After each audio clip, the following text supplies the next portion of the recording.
pour le compte du procès de 100 jours, personne ne peut bénéficier de la liberté provisoire. Alors que dans ces mêmes lots, nous avons assisté à l'obtention de la liberté provisoire du DG d'Eurobank, M. Thierry Kainos. Donc, pourquoi ces deux poids des mesures? Pourquoi l'état des droits que nous avons tous souhaité change de couleur lorsqu'il s'agit de Vital Kamerhe et lorsque ce n'est pas lui, ça se pratique autrement. Donc, est-ce que vous avez une idée concernant les accords qu'a signé M. Félix et votre président de l'UNC?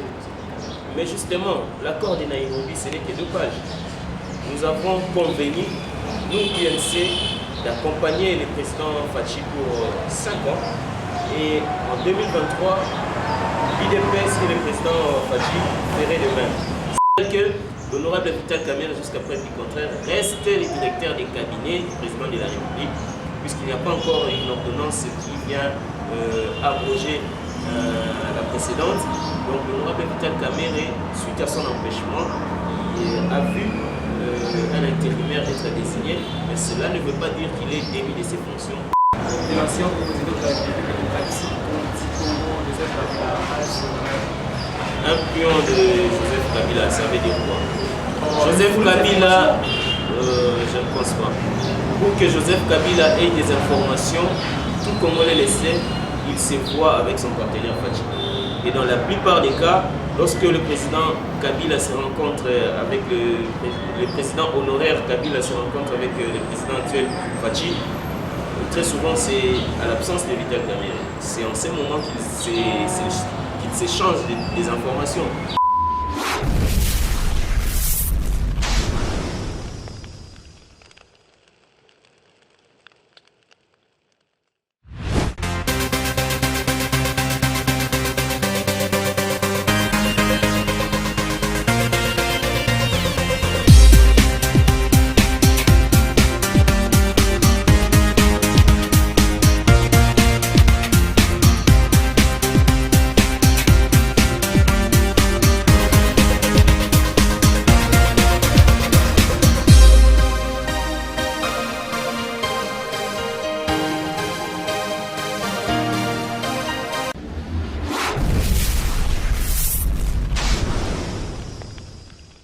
Moi, je m'attache je suis Irési Makem. Je suis très heureux de présenter cette émission avec vous. Comme je vous avais dit que j'ai réussi pour vous aujourd'hui, Maître Joël Mbongo, avec lui, on va devoir parler concernant l'air parti politique INC. Bonjour M. Roli et merci pour cette invitation. Je suis, comme vous l'avez dit, Joël Mbongo, cadre à la jeunesse de l'INC, vice-président de la jeunesse de la ville de Kinshasa. Et je suis très heureux de partager ce moment avec vous. Nous allons parler de l'actualité pour échanger avec tous les téléspectateurs de votre chaîne. Maître Mbongo, certains qui vont construire votre et parti. s'il faut donner une petite précision, maître, c'est beaucoup plus une qualité, une qualification réservée aux avocats. C'est vrai, je suis juriste, mais je ne suis pas avocat. Vous ne pratiquez pas? Non, je ne suis pas avocat, donc je ne mérite pas d'être appelé maître. Certains qui pensent que votre parti semble, depuis l'arrestation de votre président Vital Kamerhe, être fragilisé. Comment vous vivez ces procès depuis l'intérieur de votre parti? En tout cas, moi je ne pense pas que le parti soit fragilisé parce que le président est aux arrêts dans le centre pénitentiaire de Makala. Non, le parti se porte à merveille. Le parti est une grande structure bien organisée avec des responsables à tous les niveaux. Le parti se porte bien, sauf que avec les confinements, avec les Covid-19, tout semble ralentir. Mais en gros, le parti se porte très bien, bien que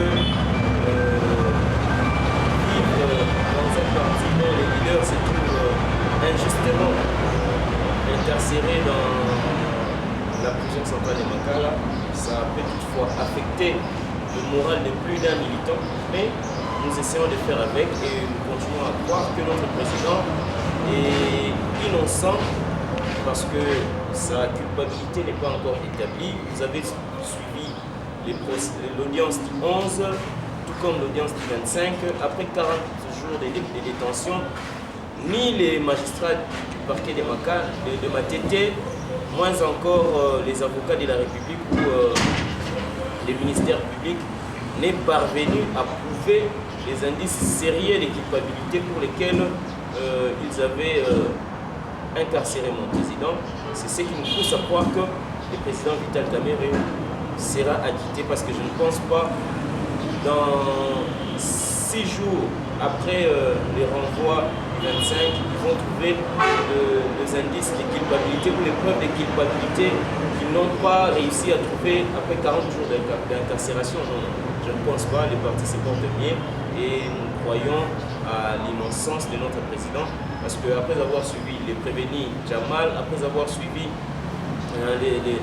les prévenus Mouhima, qui est le chargé de la logistique de la présidence, tous ont accepté qu'ils avaient réussi de l'argent qu'ils ont affecté aux travaux demandés. Donc je ne pense pas qu'avec ces deux grandes affirmations, le président Vital sera condamné, parce que les responsables des faits ont accepté. Donc tout va aller pour le mieux. Nous croyons que notre président sera acquitté. Merci Joël Bongo. Lorsque vous dites que, justement, vous faites allusion à quoi? Oui, quand nous parlons d'une incarcération injuste, nous faisons allusion d'abord à la première invitation lancée à notre président. Une invitation qui faisait de lui un renseignant.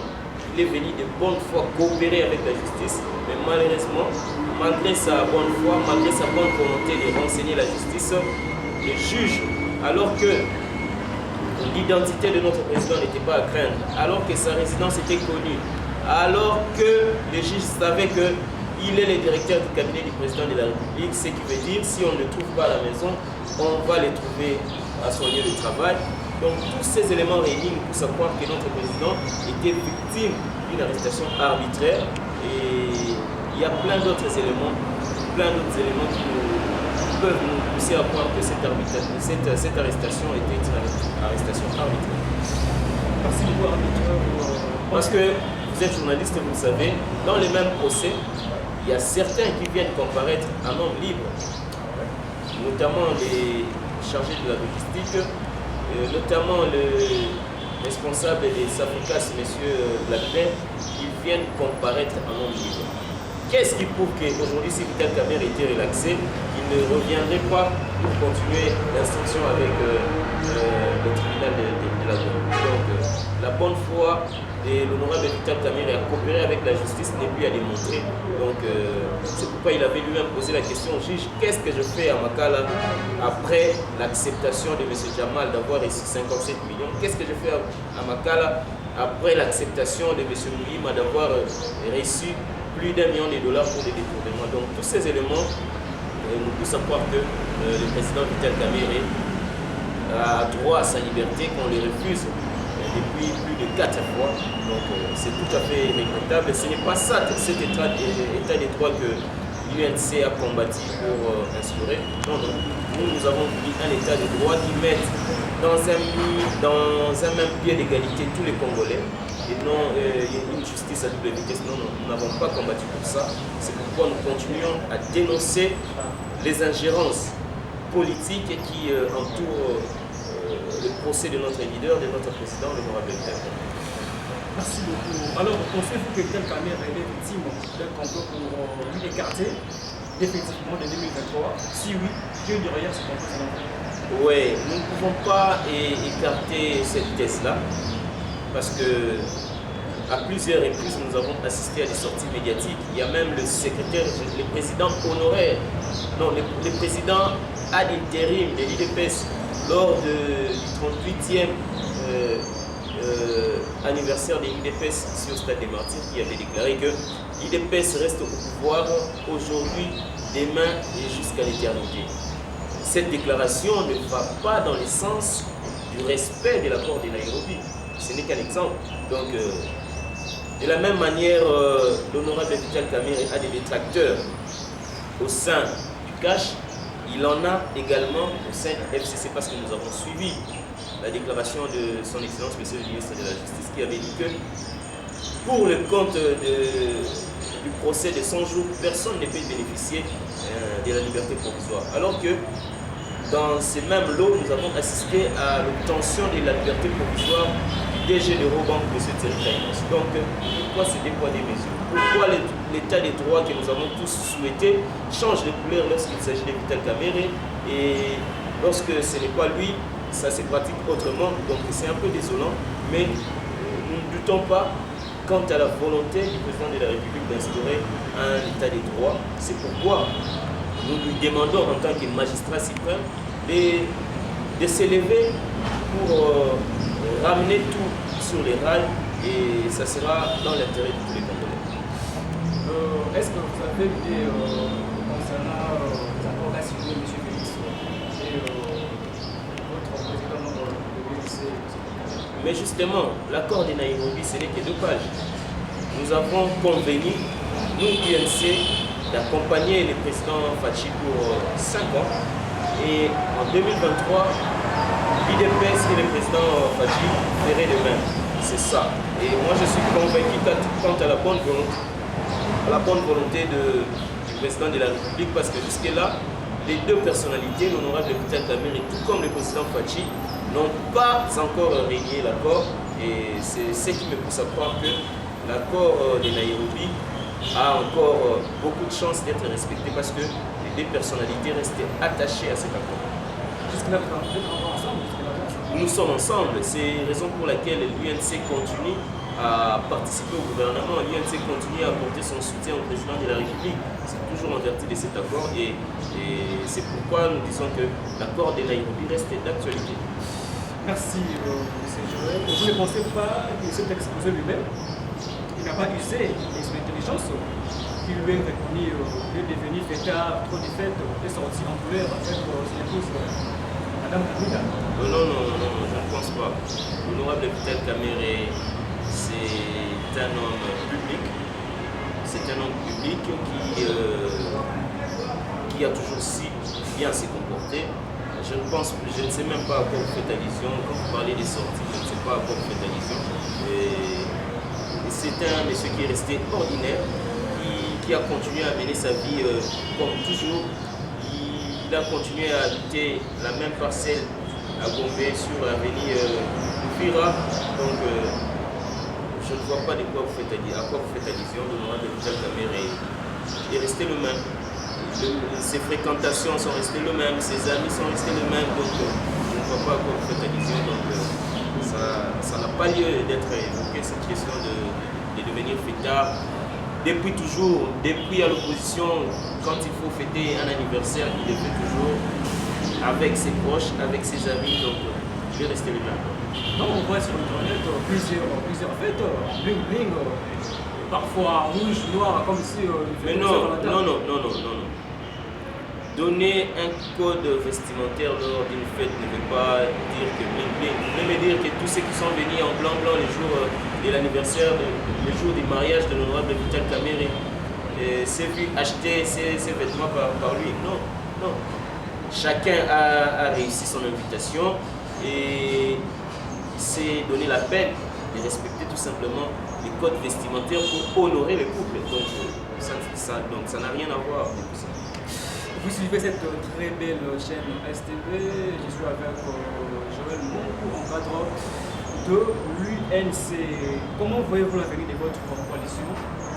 Oui, comme je venais de le dire, la coalition cash qui unit l'UNC et l'UDPS se porte bien, dès lors que l'honorable Vital Kamerhe, qui a représenté l'UNC, et le président de la République Fachi, qui a représenté l'UDPS, n'ont pas encore régné l'accord. Continuons à croire que cet accord va être respecté, parce que la bonne volonté de ces 2 hautes personnalités n'est plus à démontrer. Est-ce que M. Félix Tshisekedi rend visite à Makala? Non, jusque-là non. Mais ce qui est sûr, ils sont restés en contact par téléphone, ils se parlent, et le climat est au fixe. Surtout, je signale que l'honorable Vital Kamerhe, jusqu'à preuve du contraire, reste le directeur des cabinets du président de la République, puisqu'il n'y a pas encore une ordonnance qui vient abroger la précédente.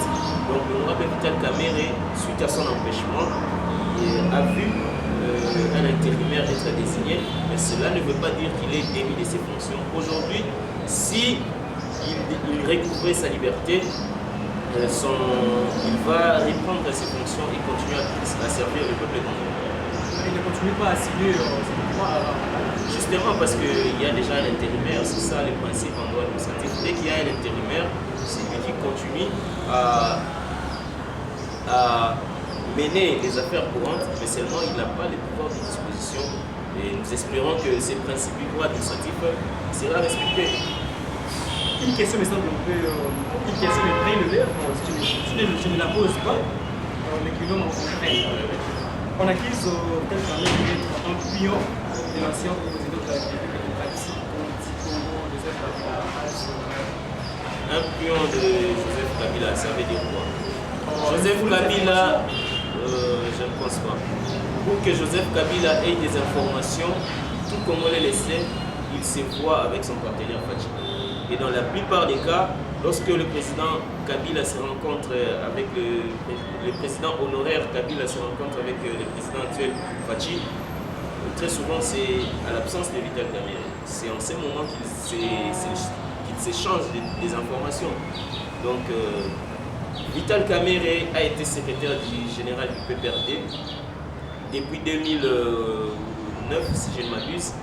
Il a quitté ses partis et en 2010, il a créé l'UNC. Nous avons fait l'opposition pendant 10 ans et nous sommes revenus au pouvoir à la faveur de cet accord de Nairobi.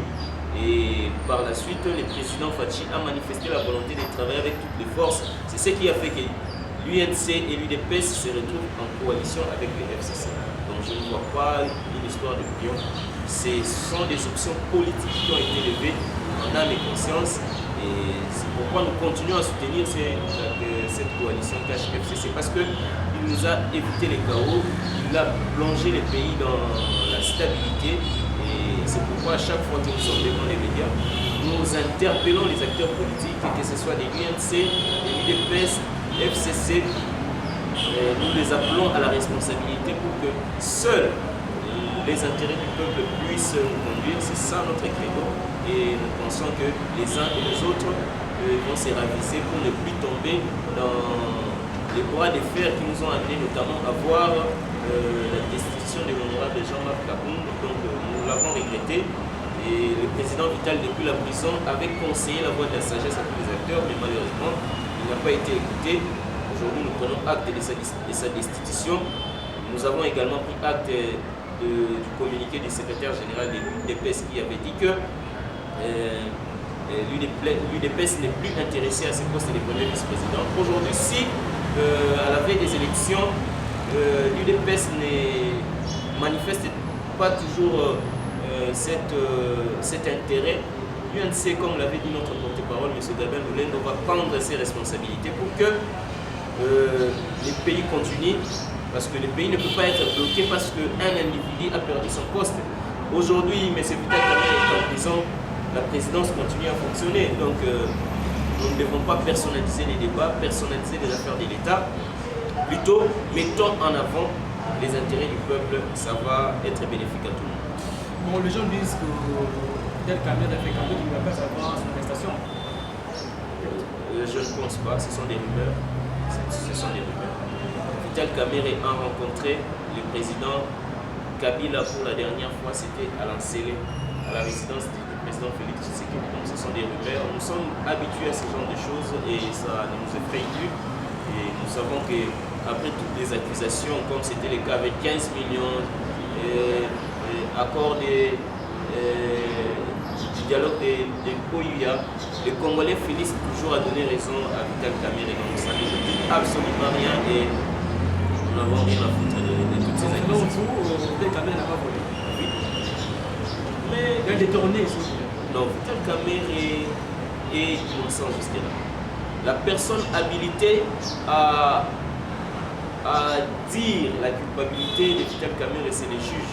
D'ailleurs, c'est le lieu pour moi ici de rendre hommage au juge Yanni qui nous a quittés parce qu'il avait suffisamment laissé le temps à l'honorable Vital Kamerhe de dire la vérité au peuple congolais, de dire la vérité à sa composition. Et c'est pourquoi nous les saluons et nous demandons par la même occasion aux autorités habilitées qui vont désigner les prochains juges et faire un effort de nous donner un juge qui sera impartial, comme le juge Yani, pour que toutes les parties au procès soient traitées de la même manière et le même temps de parole pour que la vérité éclate au conjoint.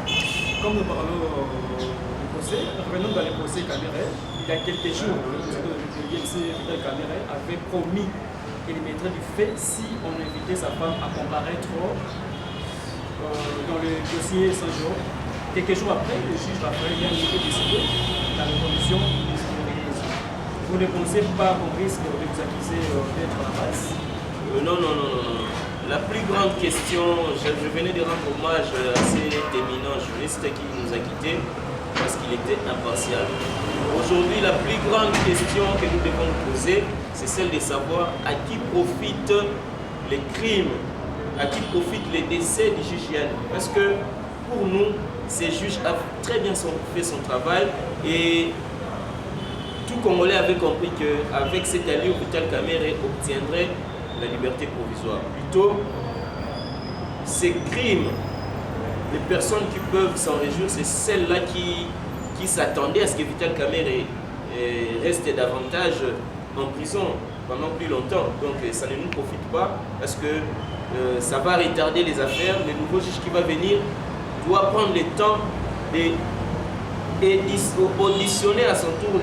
Donc ça ramène la procédure un peu en arrière parce que le nouveau juge doit se former son intime conviction pour dire les droits. Donc ça va retarder les choses et ça aura comme conséquence que Vital Kamere va continuer à rester en prison. Donc ce n'est pas à notre faveur. Donc nous n'avions aucun intérêt à nous réjouir de la mort du juge Yani. Plutôt nous demandons au service habilité de retracer les sorties du juge Yani après l'audience du 25.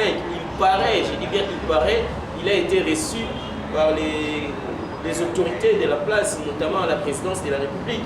Donc après ce procès-là, il faut que son parcours durant toute cette période d'après le 25 soit retracé pour qu'on sache qui il avait côtoyé, qui il avait fréquenté et pourquoi. Ça va nous donner de bonnes réponses. C'était reçu à la présidence. Oui, vous avez l'idée par rapport à ce sont les informations qui nous parviennent, je ne sais pas confirmer pour le moment. C'est pourquoi je demande au service habilité de retracer le parcours du juge Yani après le 25 et ça nous permettra d'avoir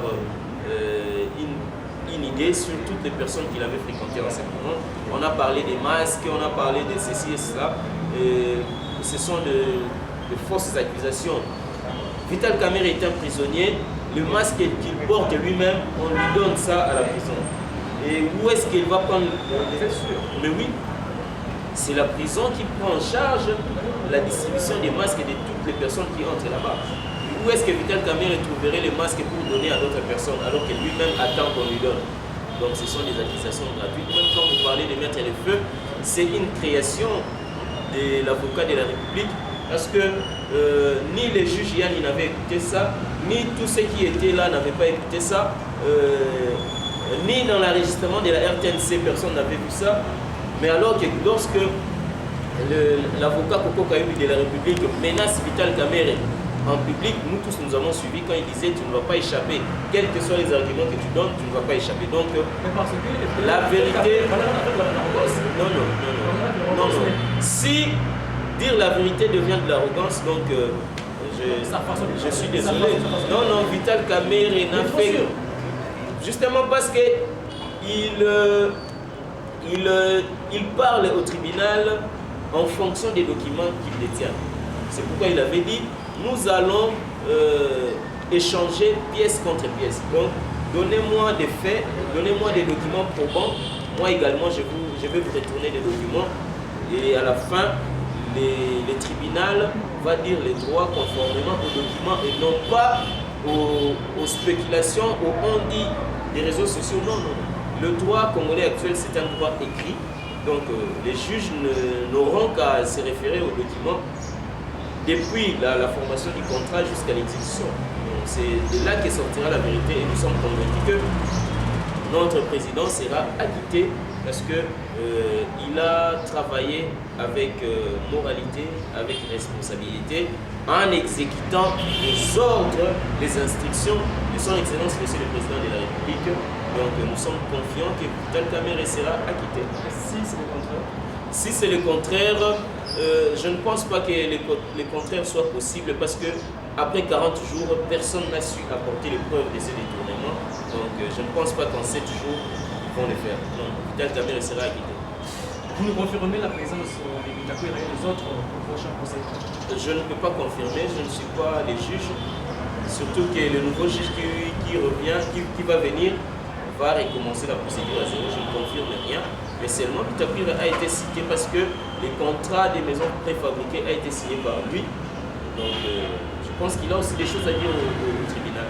On a fini une dernière question. Vos militants regardent la télévision. Qu'est-ce que vous direz à vos militants et à aujourd'hui, s'il faut dire un mot au peuple congolais, je leur demanderai de ne pas céder à la manipulation des tracteurs de Vital Kamerhe et qui le voient partout, qui le voient même lorsqu'il y a ça n'a pas lieu d'être. Donc aujourd'hui, les Congolais donnent à Vital Kamerhe un pouvoir plus que divin. C'est lui qui connaît qui sera le prochain président de la République, c'est lui qui connaît qui sera arrêté, c'est lui qui connaît qui va mourir. Donc on donne à Vital Kamerhe un pouvoir plus que celui de Dieu. Donc je demande aux Congolais de ne pas céder à la manipulation, de suivre avec sérénité ce procès jusqu'à ce que la vérité éclate au grand jour. Aux membres de l'UNC, je demande de rester vigilants, debout, tous derrière notre président qui, jusqu'à preuve du contraire, est innocent parce qu'il en a besoin. C'était M. Joël Mourou qu'on avait reçu cette chaîne STV. M. Joël, on a fini. Oui, tous ceux qui veulent nous contacter, nous avons le numéro plus 243 81 82 30 516. C'est parce que nous mettons en point final de cette émission d'aujourd'hui. Merci donc à toutes ces personnes qui nous ont suivis, sans oublier le grand caméraman David Boulay ensemble. Si vous voulez le contacter, appelez-moi au 090 735 03 090 735 31 03. Je vous retrouve prochainement. Bye bye.